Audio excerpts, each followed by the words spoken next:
I kept warning the HOA about the landslide, but to them I was just the old man with a shovel and too much free time. They called me paranoid, dramatic, even retired, with too much imagination. But I've spent 40 years reading the language of the earth, and when the ground starts whispering, I listen. The first sign was a thin crack behind my backyard, no wider than a coin, but deep enough to make my dog Ranger stop mid-step. That's when I knew the hill was shifting. I reported it. I sent photos, maps, measurements. President Kennedy Morgan thanked me for my community concern and then fined me for spreading panic. 2 days later, he was waist-deep in mud, screaming for help, while his shiny new community plaza slid downhill like melting butter. They laughed at my warnings. The hill didn't. Before we dive in, tell me where you're watching from and what time it is right now, and don't forget to hit subscribe if you love HOA drama served with a side of karma. Sycamore Ridge looks like a postcard somebody forgot to mail. 2 forested hills cradle our cul-de-sacs like bent elbows. Lawns are clipped to regulation height. Mailboxes match in tasteful battleship gray. On real estate flyers, the word nestled shows up so often you'd swear it's a brand. Buyers see mountain charm. I see a basin cut by ancient runoff clay riding shotgun with decomposed granite and a slope angle that smiles politely at gravity but never quite says no. I didn't move here to evangelize dirt. At 65, I came for quiet morning coffee on the porch, Ranger snuffling at ferns, the simple pleasure of watching fog pull itself off the pines like a curtain. But old habits don't retire. They nap with one eye open. After decades in terrain, logistics, my mind still measures in gradients and loads. It counts the seconds between a gust and a tree's response. It remembers the feel of soil under a boot, how saturated earth gives back a little too willingly, like a handshake with bad intentions. The week the weather turned, I started a logbook.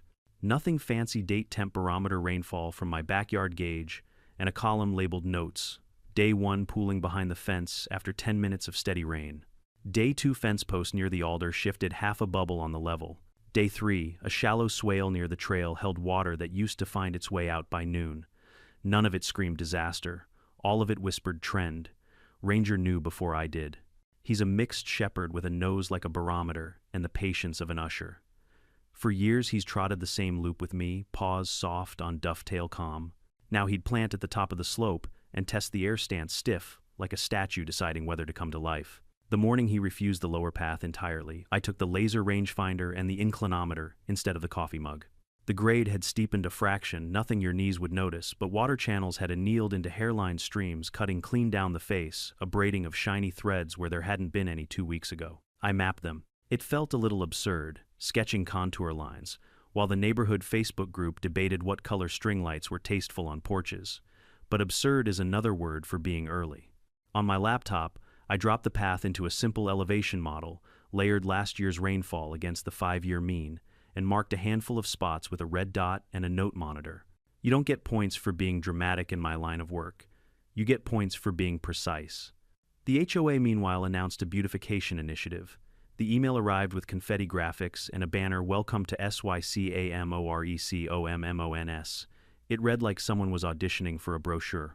Concrete event pad, decorative benches, extra parking, solar string lighting, family movie nights. And at the bottom, a map that made my stomach do that slow elevator drop. The project sat at the base of the slope exactly where my runoff tracings converged, like rivers finding an ocean. I walked down to the flagged site. Orange stakes marked an oblong rectangle in the grass. A crew from a landscaping company, Benson & Sons, the logo said, was unloading compactors like they were setting up for a picnic. No geotechnical drill, no bore logs, no signs of a soils engineer. Just 2 guys in rain jackets arguing about lunch, and a third dragging a vibrating plate compactor toward ground that squelched under his boots. "Morning," I said. "You folks have soil reports." The nearest one, a kid with a baby beard and an affable shrug, nodded at the stakes. "We got plans." "Plans aren't reports," I said. "Any test pits percolation data, moisture content checks, compaction protocol for high plasticity clay." He blinked like I'd switched languages. "We're just here to prep. HOA's got consultants." I looked at the logo on the truck again and had to smile. Consultants. I went home and wrote my first email. It was polite the way an instruction manual is polite. To board at Sycamore Ridge HOA. Subject slope instability. Request for geotech review prior to construction. Body my credentials, a summary of the site's geomorphology, recent rainfall anomalies observed, subsidence indicators, photos, coordinates, a proposed halt pending licensed geotechnical assessment. I attached a 2-page brief with timelines and recommended mitigations, drainage channels cut on contour, silt fencing, staged loading, no slab pour until a minimum 14-day dry window. I signed it, attached my number, and hit send. The auto reply arrived before Ranger finished his water bowl. Thank you for your community spirit. Your message has been received. 2 hours later, a second email arrived, this time from the president himself. Kennedy Morgan likes bullet points and bold text. He wears that permanent realtor smile, the one that says, "I'm listening while the eyes do math." Thank you, Mr. Ward, for your concerns. Our consultants have confirmed the site is appropriate for development. We appreciate resident engagement and ask that you trust the process. We're excited to deliver a space that brings us together. Nothing in there said bore log. Nothing said hydrology. Everything said photo op. I printed a copy of my brief and walked to the HOA office, an old model home on the east side, with the smell of perpetual air freshener and toner. Tara Morgan, Kennedy's wife and the board's unofficial image manager, sat behind the desk in a blazer that made the word community feel like a trademark. Do you have an appointment, Mr. Ward? Just dropping off data, I said, setting the folder down. Licensed soils engineer should review before you mobilize equipment. The ground's close. She smiled warmly, the way people smile when they're about to tell you no. We're moving quickly to serve the neighborhood. That's exactly what worries me, I said. Back home, the rain deepened. The alder I'd been watching leaned another sliver of a degree, a movement so small you could argue with it if you needed to. I took a photo from the same position as before and overlaid the to opacity at 50%. The trunk jumped. It was math enough to kill denial. On day 5 of the storm, I met Eileen Parker at the mailbox bank. Eileen is the kind of neighbor every street deserves. Quiet competence in a sun hat, the practical kindness of a retired nurse who still counts pills in her head. Aaron, she said, voice low.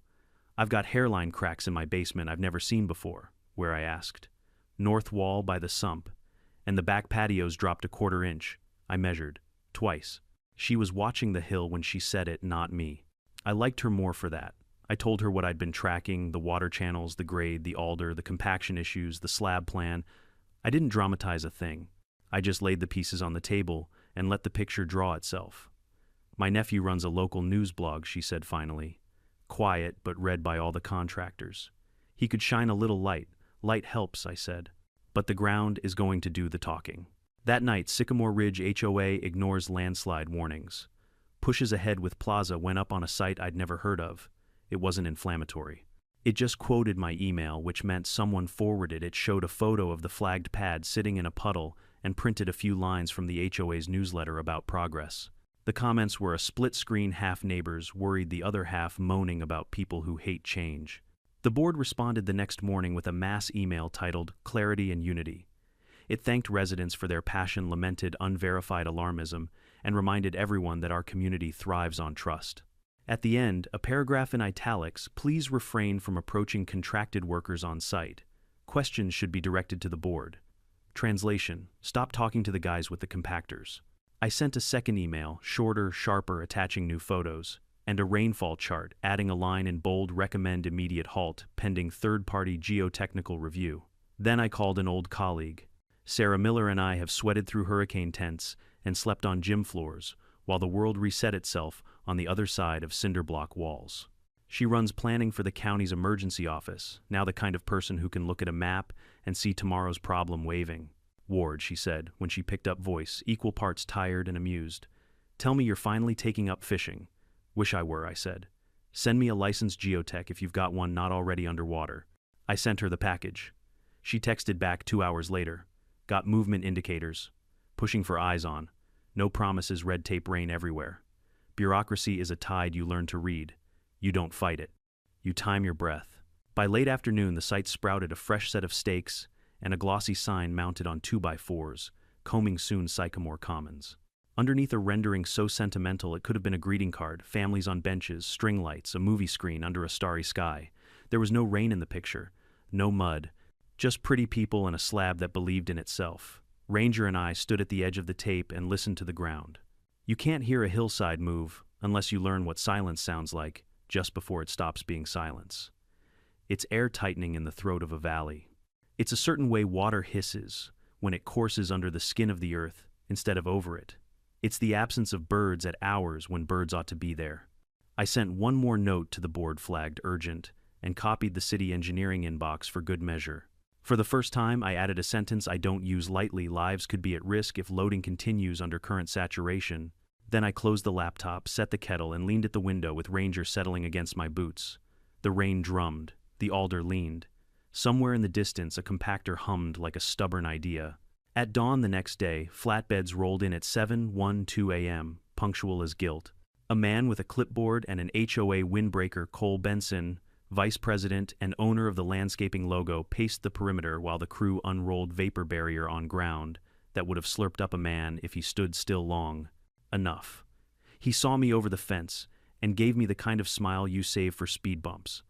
I took a final set of measurements and printed hard copies of everything: photos, angles, rainfall channels, predictions. Paper still has a weight that email doesn't.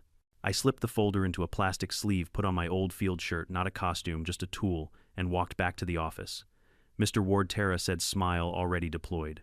Back again, same reason, I said, setting the folder down. This is the third time I've submitted. The site needs a licensed assessment. Pause test, then pour. She held the smile the way a person holds a plank. We're committed to progress. So is gravity, I said. Outside, the rain didn't let up. Neither did I. The ground was keeping receipts, and I planned to keep mine too. The only difference was, mine had dates, coordinates, and a signature. The hills had consequences. By the time the HOA sent out its next newsletter, I already knew how the month would end, with the same pattern that kills every good neighborhood: smiles in public denial and print and silence when the ground finally answers. The newsletter headline read, "Community Growth Through Collaboration." It talked about unity, about neighbors building something beautiful together. No mention of slope angles, no mention of risk. I wasn't surprised. HOA boards don't do geology, they do optics. Still, I showed up at the next meeting. The clubhouse was really a rebranded garage attached to an old model home, but they liked to call it the Sycamore Ridge Civic Center. Rows of folding chairs faced a banner that read, "Progress is our tradition."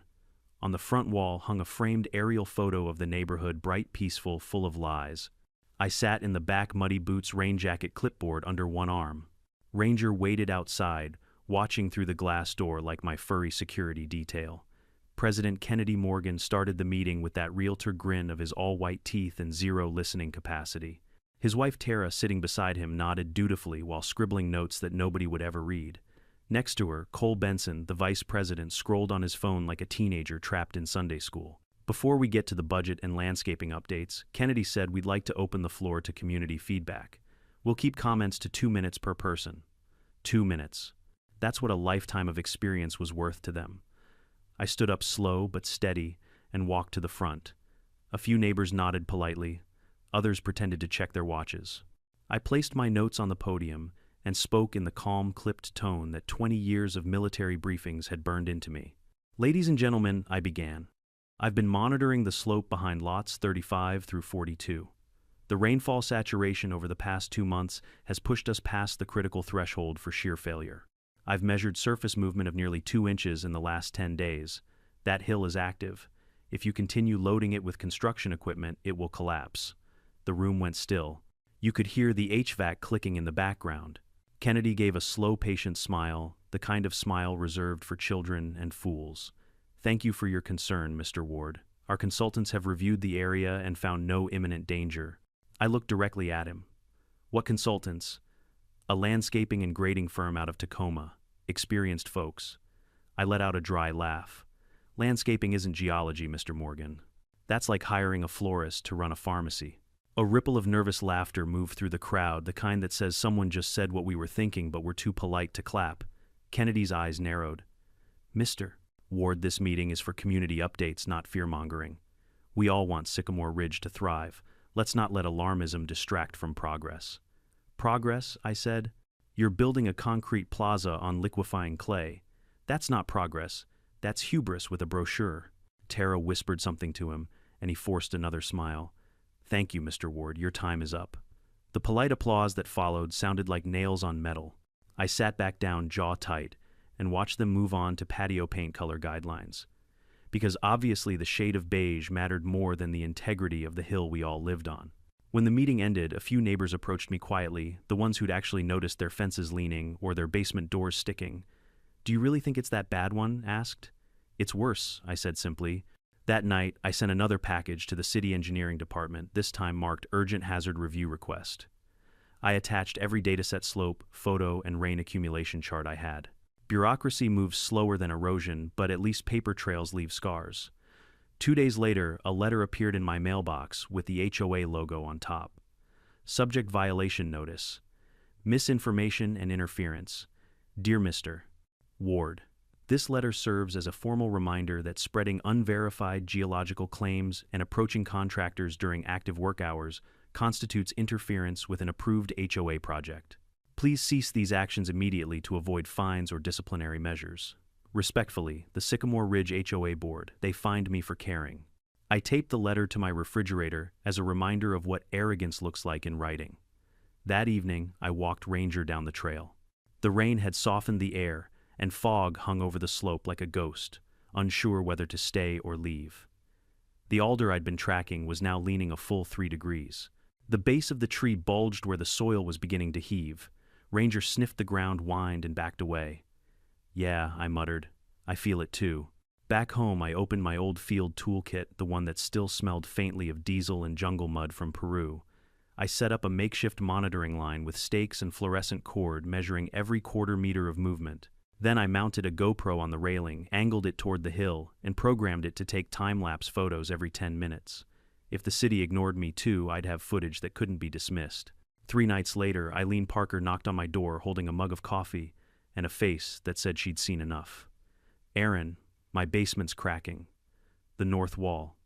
I can fit a nickel in it." "Then it's already begun," I said. She looked at me the way people look at the sky when thunder's coming.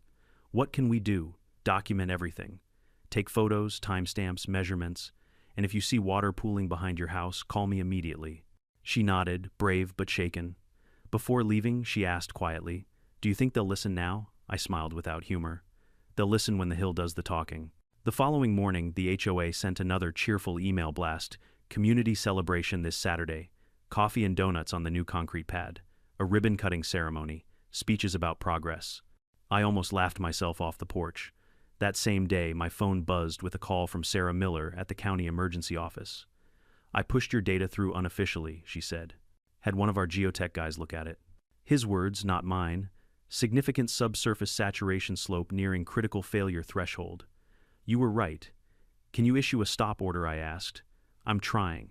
It's a county-city overlap, so it'll take signatures." "But Aaron, you need to be careful. If that hill goes, it'll go fast." I thanked her and sent one last email to Kennedy, attaching Sarah's message and underlining the key phrase, "Recommend immediate halt of all site operations." No reply. Instead, the next morning, 3 flatbed trucks rolled in again. I watched from my fence line as Cole Benson directed the unloading clipboard and hand grinned smug enough to shine through the drizzle. One of the workers noticed me photographing and muttered something to him. Cole looked up, smirked, and gave me a slow, sarcastic salute. "Ranger," I said quietly, "remember that face." That night, I wrote a note by hand, big letters, black ink, "Notice of geological hazard, imminent risk. Continued construction may result in structural collapse and injury. AARON Ward. Ret Military Engineering Corps. At 11:00 p.m. Under steady rain, I walked down and taped it to the half-finished construction sign. The pad gleamed wet and pale under the floodlights. Behind it, the hill looked swollen, heavy, waiting. The next morning, my notice was gone. In its place, the HOA had posted a laminated sign, "Authorized construction site. Trespassers will be reported." I didn't get angry. Not anymore. Anger takes energy, and I was saving mine for what came next. That afternoon, I stood on my porch with binoculars and watched the rain carve new paths through the slope. Little rivulets joining, merging, etching deeper into the earth. I marked every one on my map. By sunset, the first crack had appeared along the upper edge, not on my side, but just above the new concrete pad. It ran jagged like a lightning bolt across the wet clay. Ranger barked once.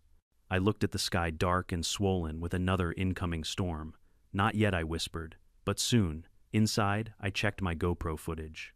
The last few frames showed the alder shifting again, the fence line, dipping by nearly half an inch. It was undeniable now.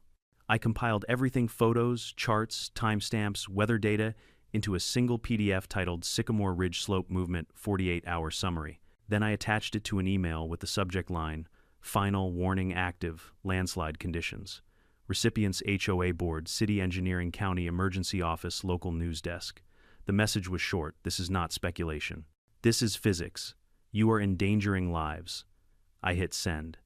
Then I brewed a fresh cup of coffee, sat on the porch, and listened to the soft rumble beneath the rain, the heartbeat of a hill waiting to wake up. Somewhere out there, the ground was preparing its verdict, and I knew with a kind of grim certainty that when it finally spoke, it wouldn't be gentle. The rain didn't pound so much as persistent argument the sky refused to lose. By the third straight day of saturation, the neighborhood smelled like wet bark and driveway sealer, a mix that always means someone is pretending control is possible. Ranger and I made our morning loop along the upper path. He paused where the trail overlooks the planned plaza ears, pricked nose, working the breeze like a tuner searching for the right station. I felt it too, a tightness in the air as if the whole hillside had inhaled and forgotten how to exhale. I took fresh angles with the inclinometer and logged them, plus 0.3 degrees since yesterday near the alder, plus 0.5 on the mid-slope swale. 2 new micro-rivulets had cut themselves into quicksilver threads, feeding a broader, muddier vein that ran straight toward the rectangle of newly poured concrete. The pad had a sheen in the breathless morning blades of grass pressed flat around it like a cowlick. On the far side, orange stakes bent a little toward the creek, as if persuaded by something you couldn't see. Back at the house, I synced the time-lapse. In 30 seconds, 5 hours of nothing became a conversation tree, crowns nodding too long after gusts, the fence lines settling like acai puddles bulging at their edges before collapsing into channels. The alder's lean ticked another fraction. Little movements, but a pattern of inevitability. When you read terrain, you don't look for drama, you look for agreement among small truths. Eileen Parker called at 9. "Aaron," she said, voice clipped, "I've got fresh seepage along the basement slab. Smells like the garden. Can water smell like a garden? Wet soil does," I said. "It's the hillside breathing through the cracks. Send me photos and lay a straight edge across that slab.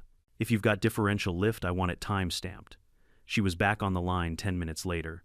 "It's high by 3/16 along the north edge." "Log it," I said. "And Eileen, move anything valuable off that wall." She didn't ask if it would be all right. She already knew. That's who she is, the neighbor who listens the first time. By mid-morning, Jake Parker had a new post up on his hyperlocal site, Slope Watch Residents Report Basement Cracks, and Seepage as HOA Moves Forward with Plaza. It wasn't sensational, but it placed a photograph of yesterday's hairline split on the upper slope alongside a quote from the HOA newsletter. "We're thrilled to deliver a safe, beautiful space that brings us together." The comment section lit like a storm front. Half the neighborhood formed a Greek chorus of common sense. The other half insisted I was the reason their property values felt nervous. At 1117, the HOA emailed a reply under the banner, "Clarification and Community Pride." I read it out loud to Ranger because talking to a dog is better than yelling at a screen. "We have consulted experienced contractors. We will not be derailed by fear. We invite all neighbors to celebrate progress this Saturday at 10 a.m. with coffee donuts and a ribbon cutting at Sycamore Commons." Donuts, I said. The universal antidote to physics. Ranger thumped his tail exactly once. He is a supportive audience. I called Sarah Miller at lunch. She answered with a sigh shaped like a triage chart. "We've got 3 washed-out county roads and a creek that thinks it's a river," she said. "But I shoved your packet in front of a geotech who owes me favors. He's flagged your slope as a hot spot, significant shear risk if loading continues."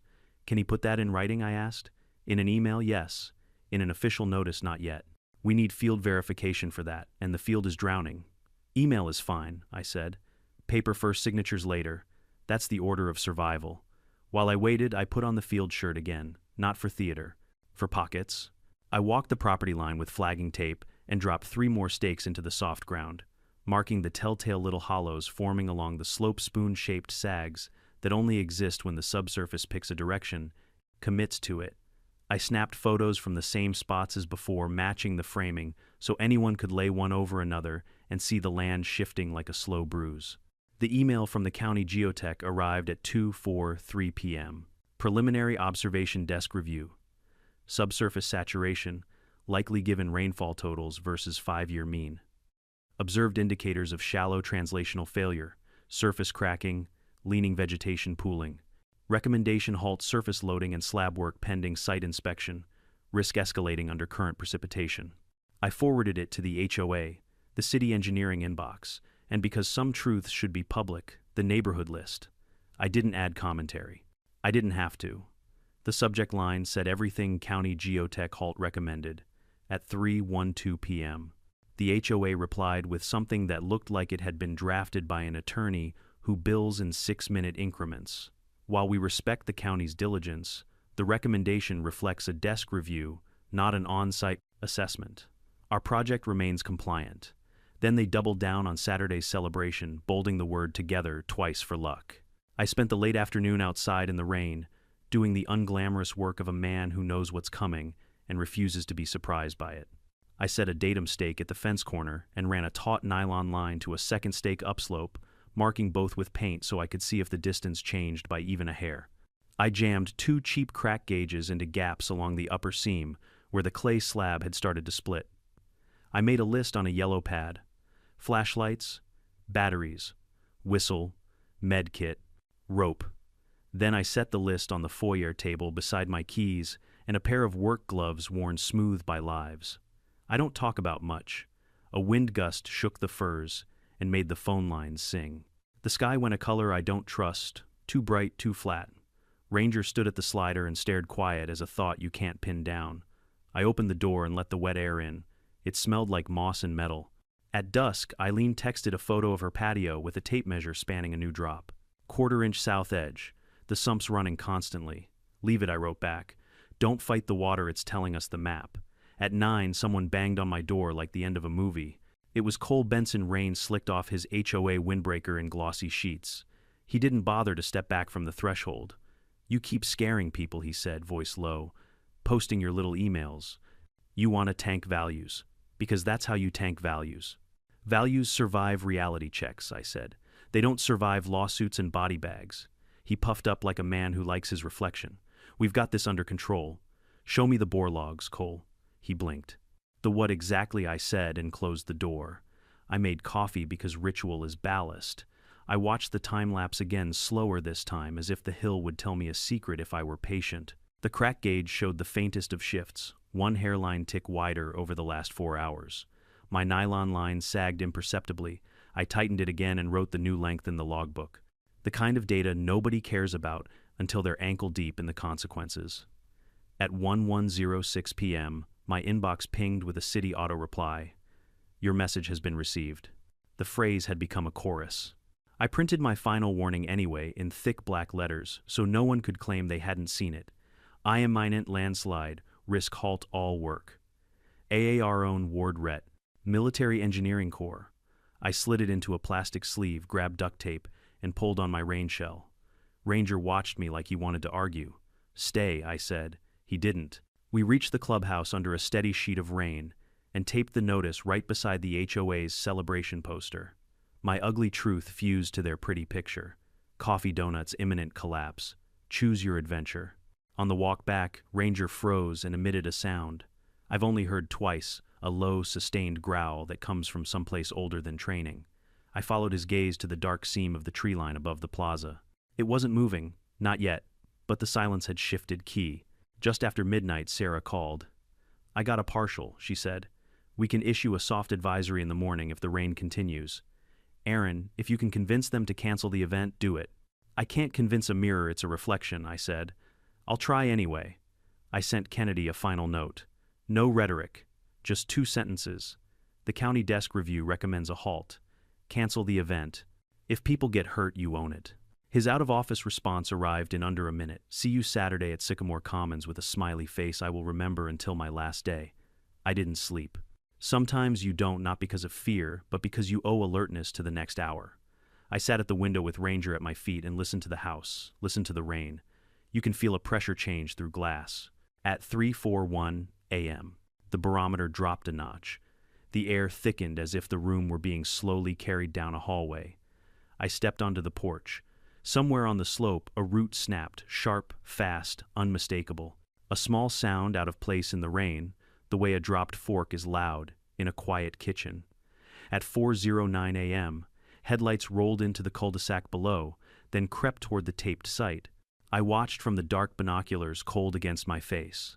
A black SUV nosed up to the service gate and idled. The driver's door opened.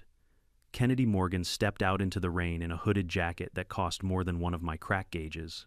He moved quickly, flashlight low, the way people move when they don't want to be recognized by the gods in charge of luck.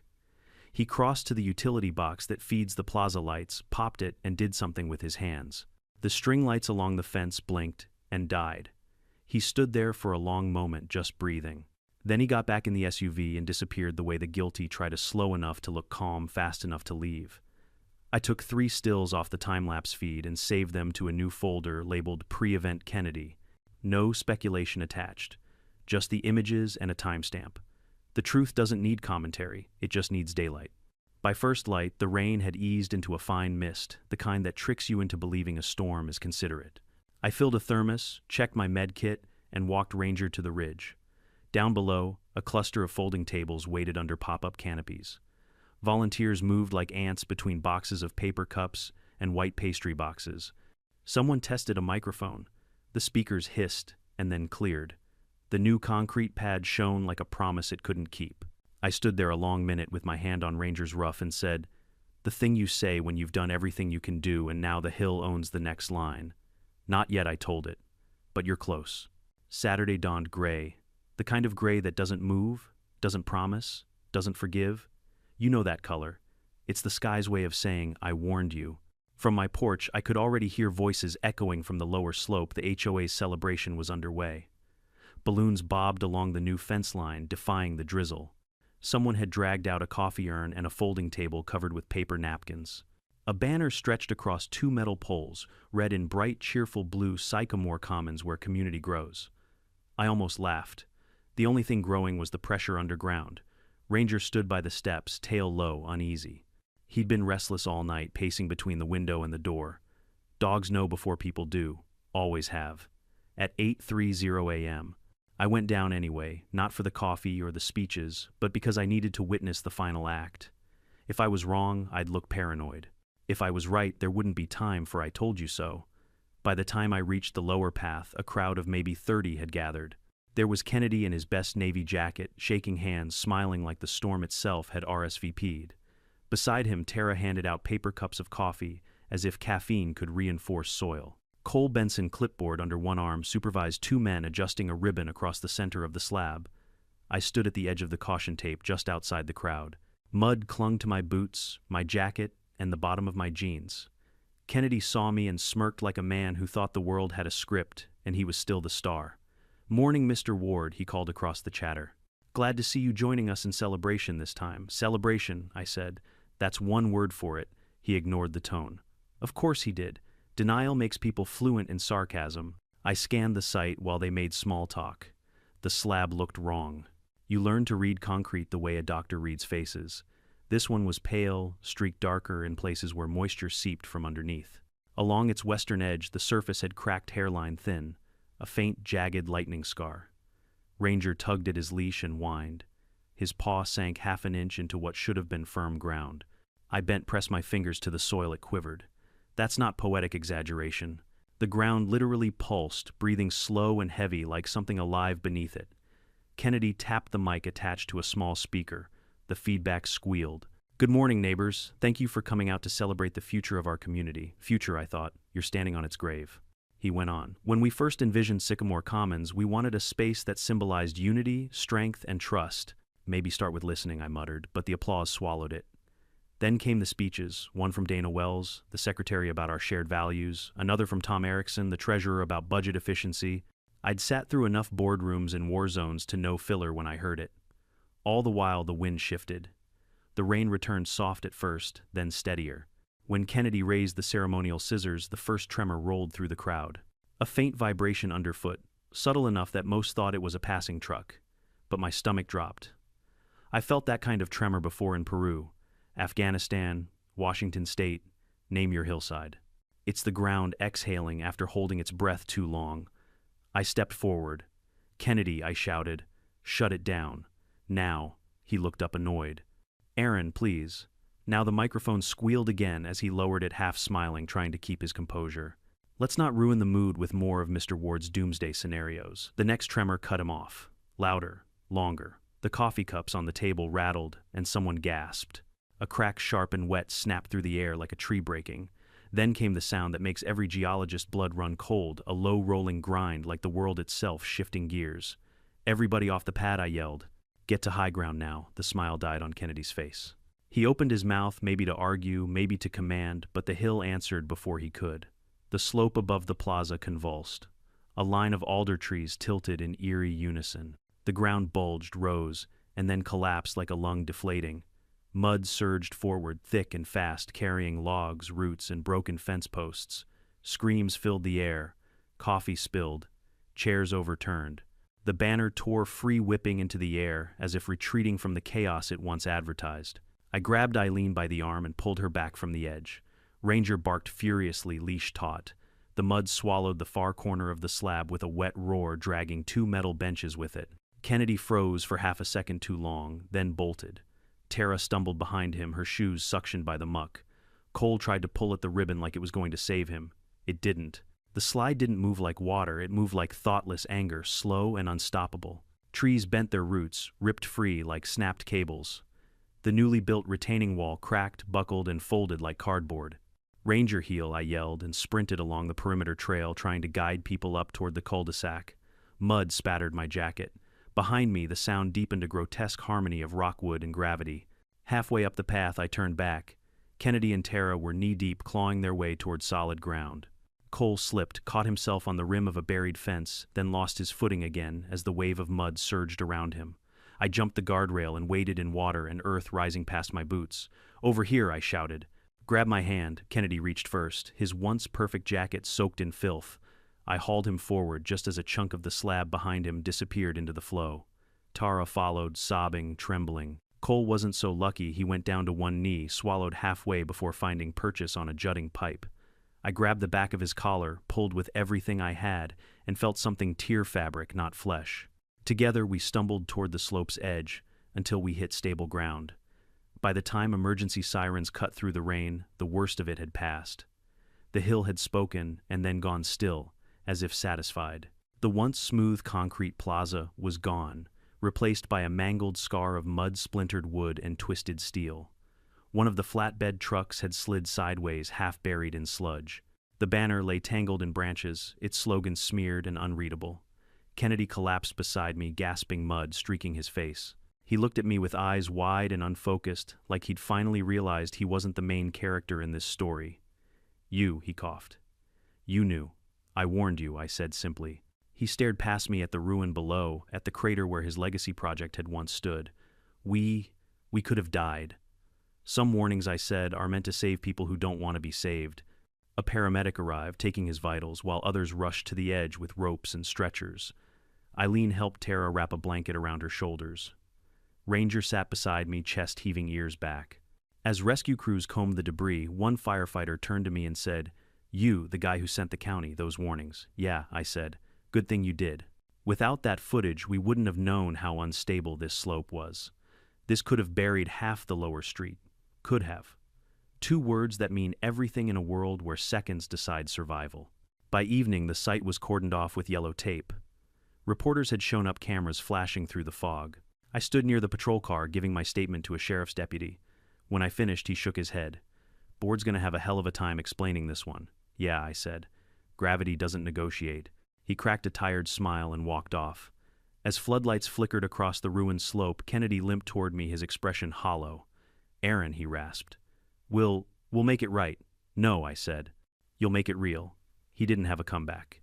When I got home, I peeled off my mud-caked jacket, set Ranger's bowl by the fire, and sat at the kitchen table, staring at the logbook. Every measurement, every warning, every ignored email was there, the story of a disaster, foretold and refused. I underlined one line in black ink: "The ground always keeps score." And that night, while the rain finally began to ease, the silence that followed wasn't peace. It was aftermath. Morning came slow, pale, and heavy. It wasn't the kind of dawn that brings clarity, it was the kind that exposes consequences.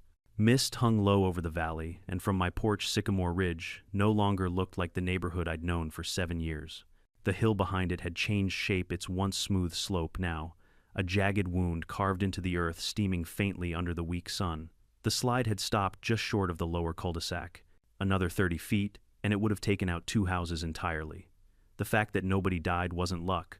It was timing, the kind that doesn't forgive arrogance but sometimes spares stupidity. Ranger sat by my feet, ears perked toward the still silent hillside. I poured my coffee, black and bitter, and watched the county trucks pull in, hazard lights flashing orange in the fog. Men in reflective vests stepped out with clipboards and drones. The geotechnical crew Sarah promised had finally arrived 24 hours too late. Sarah herself was among them. She spotted me from the end of the driveway and walked over, raincoat, zipped hair, tied back in a no-nonsense bun that screamed, "I told you so." "I tried to get here sooner," she said. "You're here now," I replied. "That's more than I can say for the people who caused this." She sighed, pulling a pen from her pocket. "We've got confirmation. The subsurface layer liquefied. Shear plane ran right under that new slab you warned about. When they loaded it with equipment and filled dirt, it acted like a trigger." "Textbook failure." "Textbook," I echoed. "Shame no one in the HOA can read." She gave me a small, tired smile. "County's already filing an incident report. I'll make sure your name's on the record, the one who sent the warnings." "Good," I said, "because they'll pretend I didn't." Sarah nodded toward the tape line where Kennedy stood, flanked by 2 deputies. He looked smaller now, older somehow, his hair plastered against his forehead. The shiny jacket from yesterday's grand opening hung crooked on one shoulder, torn and mud-streaked. He was talking to the deputies, hands twitching, face pale. "They treating it as negligence?" I asked. "Not yet," she said. "But they will. There's enough documentation to bury them in paper, if not mud." She wasn't wrong. By noon, the reporters had arrived, 6 local outlets, all circling the wreckage like crows with microphones. Their vans parked along the cul-de-sac, antennas, extended cameras rolling. I stayed back, arms crossed, watching from my fence line. I didn't need to say anything. The scene spoke louder than words. The slab gone, the trucks half buried, the HOA banner shredded and wrapped around a fallen pine. Then one of the reporters, a sharp, dark-haired woman I recognized from the evening news, approached. "Mr. Ward," she asked, voice polite but urgent, "you're the one who warned the HOA, correct?" I exhaled slowly. "Yes." "Can you tell us what you warned them about?" "The truth," I said. "That this slope wasn't safe. That the rain made it worse. That if they didn't stop building, the ground would stop them." "Did they respond?" she pressed. "They fined me for spreading misinformation," I said, air quoting with 2 fingers. "Apparently physics is fake news." The cameraman glanced up, eyes wide behind the lens. The reporter's brow furrowed. And now that it's happened, I looked at the ruin behind her, the mangled fence posts, the mud-caked trucks, the silent, humiliated board. Now I said, "They'll probably call it an accident. But the ground doesn't make mistakes. People do." She nodded, quiet for a moment, then said softly, "Would you go on record for the 6 o'clock broadcast?" "Sure," I said. "Someone's got to say what they won't." By that afternoon, Sycamore Ridge was trending. The video of Kennedy and Cole sprinting through mud made the rounds online under headlines like "HOA ignores warnings, loses everything in landslide." Some called it karma. Others called it negligence. Both were right. Emails flooded the HOA's inbox so fast they shut down comments on their website. The community Facebook page, once a battleground over mailbox paint colors, turned into a digital courtroom. Screenshots of my emails, Eileen's basement photos, even Sarah's early correspondence with the county were reposted and shared with captions like, "They knew." The board met that evening at the clubhouse, or what was left of it. They'd moved folding tables into the community rec room 2 streets up. I didn't plan to attend. I'd had my fill of their smugness, their bureaucracy, their slow rehearsed gaslighting. But Eileen showed up at my door holding 2 cups of coffee and said, "You need to be there, Aaron, not to argue, to witness." So I went. The room was packed 30, homeowners crammed into rows of plastic chairs. Kennedy sat at the front leg, wrapped in a brace face, blotchy from stress. Tara sat beside him, trembling hands folded in her lap. Cole wasn't there. Rumor said he'd resigned that morning. Kennedy tapped the microphone. No ceremony this time, just exhaustion. "We're here to address the recent event," he began, voice thin, "and to assure residents that the HOA is cooperating fully with the county investigation." "Cooperating," someone called out from the back. "You built a park on a landslide, Kennedy," another voice followed. "You ignored the warnings." Kennedy raised a hand, but the noise grew. Chairs scraped, voices overlapped, anger layered on disbelief. When he finally managed to shout quiet, the silence that followed was heavier than any storm. He looked around, jaw tight. "Yes, mistakes were made." "Mistakes," I said, standing slowly. "You call that a mistake? A mistake is forgetting to mow your lawn." You gambled with people's homes. He glared at me, but there was no fire left in it. Mr. Ward, please. No, I cut in. I'm done being polite. I sent you data photos analysis. I told you the slope was active. You dismissed it because it didn't fit your agenda. A murmur rippled through the crowd. Kennedy's lips trembled, searching for words. We relied on professional assessments. Landscapers, I shot back. You hired landscapers, not engineers. Tara finally spoke, voice barely above a whisper. We thought it would be safe. Thinking doesn't stop gravity, I said. Eileen rose beside me. My basement's ruined because of your pride, she said sharply. If that slide had gone 30 feet further, we'd be digging bodies, not mud. Someone in the back clapped. Another followed. Soon the room filled with applause, slow, deliberate, furious applause. Kennedy looked like he might cry. He glanced down at the papers on the table, then at the crowd. The board has decided to step down temporarily while the investigation concludes. Temporarily, always hedging. But I didn't say anything more. The fight was over. The truth had already done the talking. That night, the county declared the site an official hazard zone. Yellow tape expanded around it. No entry, no work. The cost to stabilize the hill was estimated at nearly $400,000, and the HOA's insurance didn't cover acts of negligence. In the following days, letters arrived in every mailbox. Emergency special assessment pending investigation. Homeowners panicked. Some cursed me for being right. Others thanked me for saving them. I didn't care which. The only opinion that mattered was the hills, and it had already rendered judgment. I kept to myself, mostly documenting, writing, cataloging, old habits. Ranger healed from a cut on his paw. I patched the fence he'd torn through during the chaos. Life as it does started rearranging itself into new shapes. On the third day after the collapse, Sarah stopped by, again file folder in hand. The state's opening a formal inquiry, she said. FEMA too. And the Attorney General's office wants to review all your correspondence. You're officially listed as a cooperating witness. Witness, I repeated. That's one word for it. She smiled faintly.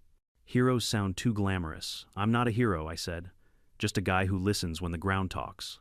Sarah looked toward the scarred slope, where excavators were now parked quietly like beasts put in time out. The earth has a cruel way of making itself heard, she said. Not cruel, I corrected. Just honest. She nodded once, then added, You know that footage you captured, the one with Kennedy at the site before the slide? It's raising questions. I raised a brow. Questions like, what? Why he was there at 4 in the morning. What he was doing with the power box. Whether he tried to cover something up. I looked down at Ranger, who tilted his head as if sensing the next storm brewing. You mean I said the hill might not be done speaking yet? Sarah gave a grim smile. That's one way to put it. That night, as I sat on the porch, coffee cooling beside me, I watched the mist curl across the broken hillside. In the silence, I could still hear it, the slow, patient heartbeat of the earth, steady beneath all the noise we make, pretending we're in charge. People forget that the ground remembers. It doesn't rage. It doesn't plot revenge. It just waits, until the weight becomes too much to bear. 3 days after the slide, Sycamore Ridge didn't smell like a neighborhood anymore. It smelled like wet clay diesel and insurance paperwork. County crews had set up portable floodlights that burned through the dawn mist, illuminating the wreckage like a stage nobody wanted to stand on. Excavators groaned in slow arcs, scooping the collapsed hillside bucket by bucket into dump trucks that would take it who knows where. But even buried in the mess, the truth has a habit of floating to the surface. Sarah called me early that morning. You might want to come down, she said. We're pulling material from the lower slope. Something's interesting. I arrived within 20 minutes. The rain had stopped, leaving a damp hush over everything. The plaza site was unrecognizable, an open wound of brown-gray and shattered concrete veins. County inspectors milled about in orange vests, setting up drones while firefighters lingered nearby in case of another small slip. Sarah waved me over to the edge where one of the excavator operators had parked his machine. He found this wedged near the base of the power conduit, she said, holding up a bent metal box, a utility control panel half-caked in mud. The lock had been cut clean through. She handed it to a technician who pointed to the wiring. This wasn't torn open by the slide, he said. This was opened manually before it happened. Look here, clean tool marks. Sarah's eyes met mine. You said you saw Kennedy at the site that morning. 4:09 a.m., I replied. He was at that exact spot. I've got the footage. She exhaled slowly. Then he wasn't just checking the lights. He was tampering with the system. Trying to cover his tracks, I said, or shut down the cameras before it happened. The technician nodded grimly. There's a chance the control panel also fed power to the slope sensors they installed last year, the ones monitoring drainage flow. If those were disabled, I didn't need him to finish. If those sensors had been active, they would have recorded ground movement in real time, the final, undeniable proof of what I'd been saying all along. Sarah turned to me. Send me that video clip, Aaron. We'll escalate this. It's officially a criminal inquiry now. The following days unfolded like a slow avalanche of bureaucracy. News crews camped at the neighborhood entrance. The HOA office was dark, its door sealed with a county notice, property under investigation. Kennedy Morgan had gone to ground, not literally this time, but close. He'd checked into a motel off Route 12 and hadn't been seen since the day of the collapse. Tara, meanwhile, was fielding what the press called mounting civil exposure. Cole Benson had lawyered up. I didn't gloat. There's no satisfaction in being right when the landscape has already done the screaming for you. Still, the city subpoenaed my footage. I handed over the drive every time-stamped frame from the first crack to the final collapse. The hearing date was set for the following Thursday, and Sarah asked if I'd be willing to testify. Under oath, I asked. She smirked. Is there any other kind? The hearing took place in the downtown civic building, high ceilings, echoing walls, the kind of place designed to make truth feel official. I wore a gray blazer that hadn't seen daylight since my retirement ceremony. The air inside smelled like coffee, printer toner, and nervous sweat. When they called my name, I stepped up to the long table, raised my right hand, and took the oath. The lead investigator, a woman named Clarissa Denton, had a calm voice and eyes sharp enough to cut through pretense. Mr. Ward, she began, walk us through your first documented observation of soil instability. I did every date, every measurement, every ignored warning. She listened, never interrupting, only jotting notes. When I mentioned the fines for misinformation, a low murmur rippled through the room. Clarissa waited until I finished. Then she nodded to a technician near the projector. Let's show the footage. The lights dimmed. My time-lapse filled the wall, a silent movie of inevitability. The alder tree leaning the cracks, widening the rain, carving deeper scars into the slope.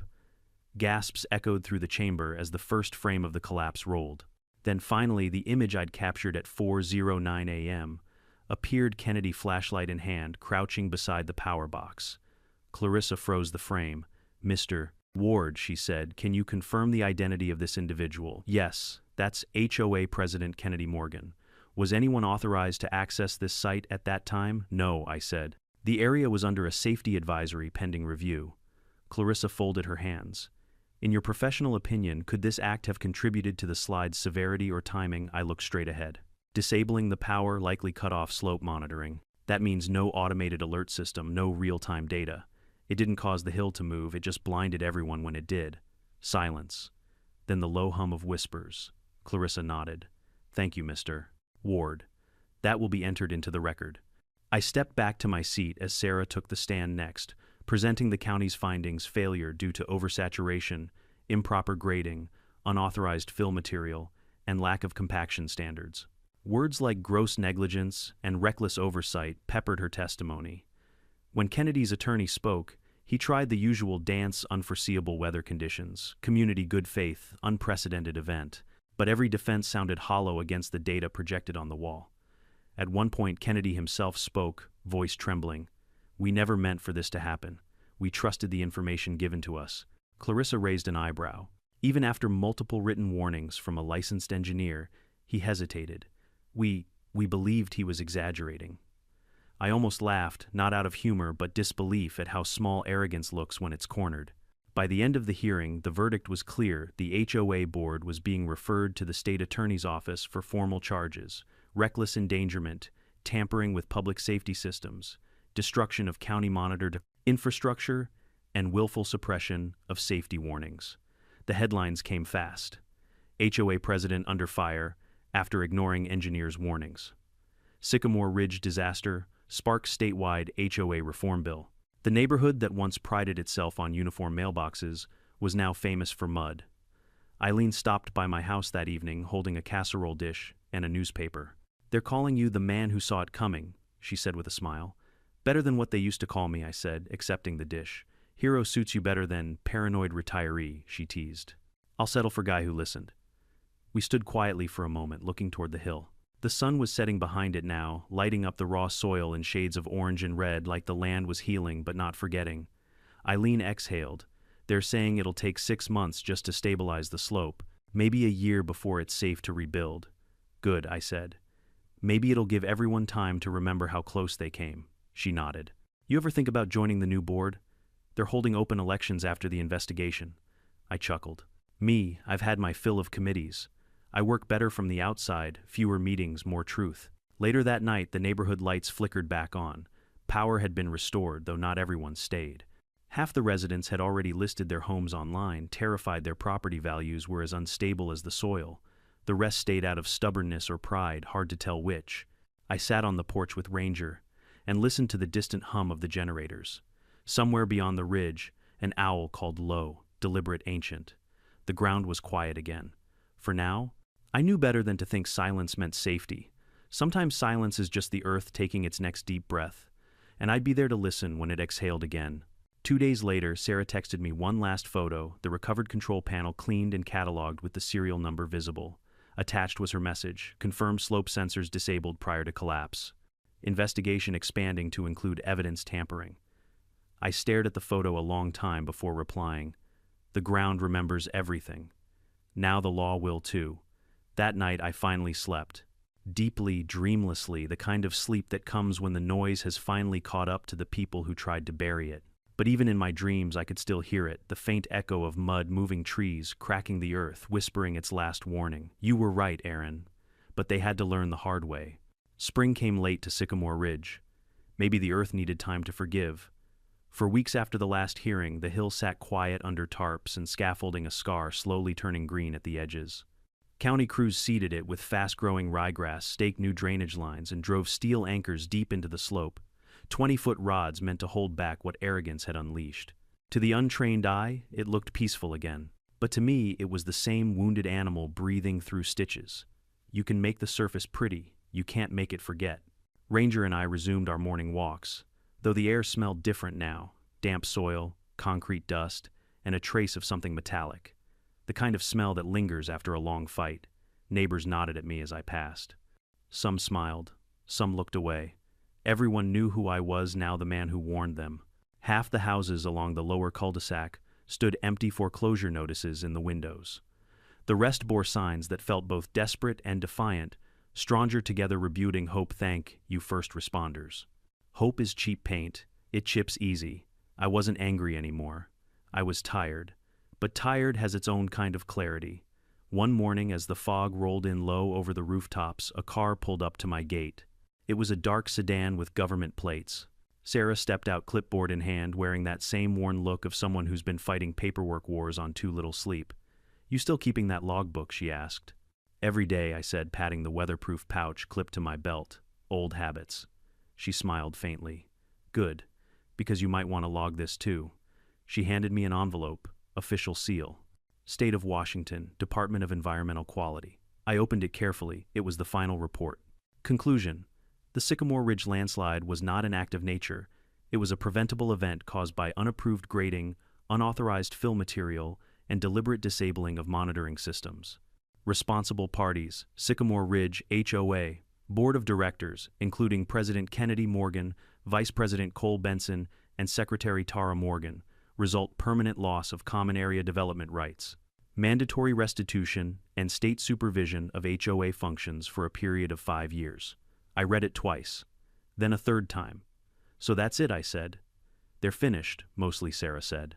Kennedy's plea deal was accepted this morning. Reckless endangerment and evidence tampering. He won't see prison, too many lawyers, not enough spine, but he'll never hold a public position again. And Tara resigned. Moved out of state. I let out a long breath, half relief, half disappointment. The Hill did what the courts couldn't. Sometimes that's how it goes, Sarah said softly. She reached into her folder again and pulled out a photo, the control panel, the same one found at the base of the slide. Thought you'd want a copy, she said. Proof that you weren't crazy. I never needed proof, I said. Just witnesses. She nodded, slid the photo into my hand, and smiled. You know, they're setting up a new community committee. Safety, oversight, open elections. Eileen Parker's leading it. She asked if you'd help. I laughed quietly. I've had enough of meetings to last a lifetime. Sarah chuckled. I figured you'd say that. But she's calling the project the listening field. Thought that might interest you. That stopped me. The listening field, she nodded. They're planting native wildflowers on the stabilized slope. No concrete, no benches. Just a reminder of what happens when people stop listening to the land. For a long moment, I didn't say anything. I just looked toward the ridge, the soft shape of the hill now faintly touched with green. The sun breaking through mist, like forgiveness, learning how to walk again. Tell her I'll help, I said finally. Not with speeches. With the soil. Weeks passed. The media moved on to new scandals. Sycamore Ridge settled into a rhythm of humility, the kind of quiet you get after something enormous teaches everyone to whisper. I spent my mornings volunteering with Eileen and a handful of neighbors planting wildflowers along the slope. We dug shallow rows, laid seed mats, and raked mulch until our hands blistered. Ranger watched from the shade, occasionally chasing a butterfly or two, the kind of guardian who finally got a break. Eileen worked beside me one afternoon, wiping sweat from her forehead. Never thought I'd see you gardening instead of measuring angles, she teased. Every scar deserves a little color, I said, pressing a handful of soil around a young lupine. She smiled. You know people talk about you like you're some kind of legend, the man who saved the ridge. I shook my head. The ridge saved itself. I just spoke its language. She paused, glancing up at the slope. You ever think about leaving? Used to, I said. But then I realized this place isn't broken. It's honest now. It finally stopped pretending. That evening, I walked the ridge trail one last time before sunset. The new erosion barriers gleamed under the low light. The air was still heavy with the scent of pine sap and fresh dirt. For the first time in months, the ground felt calm. At the overlook, I found a new wooden sign staked into the earth. The listening field dedicated to those who heard too late. Below that, in smaller letters, because the earth always speaks and wisdom begins when we listen. I ran my fingers along the carved letters. They were rough but sure, like something meant to last. Behind me, the wind shifted, carrying faint sounds from the valley. Children's laughter, a hammer striking wood life, creeping back in small but stubborn ways. I sat on a flat stone watching the last of the sun slip behind the trees. You'd think victory feels loud, but it doesn't. It feels like stillness. I took out my logbook, the same one that started this whole story, and wrote the final entry. Date April, third weather, clear skies, light breeze. Observation, ground stable, hill breathing easy. Note, they finally listened. I closed the book and smiled to myself. Somewhere down the road, someone else would build something foolish. Someone else would think they could outsmart nature. That's how the world works. Arrogance regenerates faster than grass. But maybe, just maybe, a few people from this place would remember that listening isn't weakness. It's the only thing stronger than ignorance. Ranger nudged my knee-tail, wagging softly. I scratched behind his ears. We did all right, didn't we, old boy? He gave a soft huff approval, probably, and sat beside me as the light dimmed. The next morning I got one last visit. A delivery driver in a county vehicle dropped off a small plaque and a letter.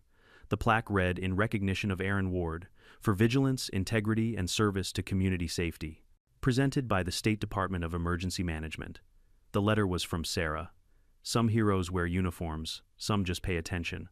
Thanks for reminding us that the ground doesn't whisper for nothing. I chuckled quietly, then carried the plaque up the ridge and set it against the wooden sign at the listening field. No speeches, no crowd, just me and Ranger and the hum of the earth beneath us.